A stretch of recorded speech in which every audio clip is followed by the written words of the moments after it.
Senpaibilia supplements. So, meron tayong bago guys. Ito yung melatonin from Swanson po ito. Meron tayong 2.5 milligrams per gamis. So, 2 gamis lang po per serve. So guys, tumutulong ito para ibalik yung normal na oras ng pagtulog nyo guys. Then, sinusuportahan nyo rin yung mahimbing tsaka yung quality na pagtulog nyo. Ito po yung other details niya, pwede nyo i-post then screenshot guys. Bali ulitin ko guys, sa 2 gamis lang makakakuha na kayo ng 5 milligrams na melatonin. Tsaka gamis na po siya, madali lang siya nguyain. Hindi po siya mahirap na lunukin guys. Okay na okay din to for overall health and wellness. Tsaka ito po yung expiration date niya.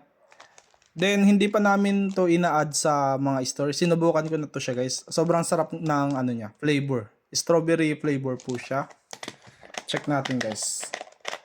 So, yan, nabuksan na natin. Ito guys yung niya, yung itsura niya. Nakakataka mo, parang gusto ko na nga uminom agad eh. Kaso mamaya pa, di pa tayo matutulog. Dahil nagkape tayo. So, yun lang guys, melatonin sleep support, strawberry with other natural flavors.